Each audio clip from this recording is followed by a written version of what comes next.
COVID-19. Life won't return to normal for at least 2 years, expert warns, saying pandemic isn't over until it's over globally. Here's a summary of the article. Life globally will not return to normal for 2 or 3 years based on the rate of the current vaccination rollout, it has been warned.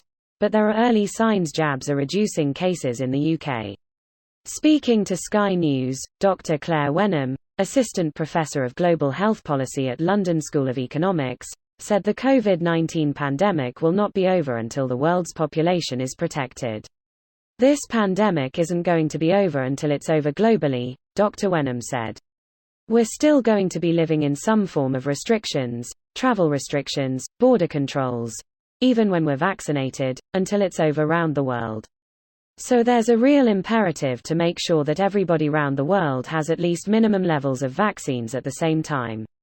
The EU has sparked controversy and a diplomatic row after imposing vaccine controls in a dispute over supply shortages. Dr. Wenham told Sky News, "If we want to return to global systems of trade and travel, we need to make sure that the vulnerable globally are vaccinated." As well as the moral argument, she said, from an economic standpoint, to be able to relieve border controls and go back to some form of normalcy, we need to make sure people around the world are vaccinated. So we don't see these new variants created. So we are not risking bringing something new into the country which we might not have vaccine protection against. Over 3 nights, Sky News will host a series of special programs examining the UK's response to the pandemic. This post received a score of 13,000, with an upvote ratio of 91%. Here are the top comments in response to this article. Social endings typically happen far before medical endings to pandemics. Yes, there will continue to be outbreaks for years, but once people get vaccinated, they will start going back to normal. It's inevitable. Headlines like this are a huge problem in the US right now too. If you feel like getting vaccinated isn't going to change anything, why do it? Media in other countries is focused in encouraging a change back to normal and focusing on the light at the end of the tunnel, which is making more people want to take the step to vaccinate in order to help reach that point. I wish the US would do that too, because articles like this are just sending people spiraling into the doom and gloom. Wait, what? People are thinking of not taking it? They like the current state of things? Do they also like some measles sauce and some Ebola pie?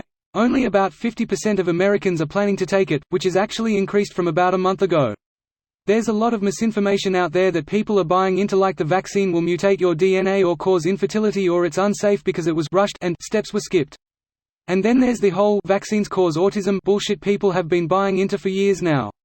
It was 60% and rising in December.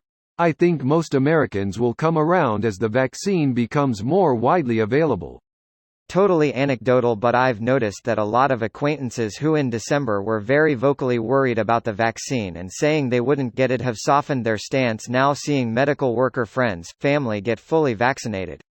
For those not well versed in science, having someone they personally know tell them about something makes a big difference in their minds compared to the scientists telling them something. Shouldn't be that way, but it is, and while historically that's been the source behind a lot of scientific misinformation, this is one instance where it might do the opposite.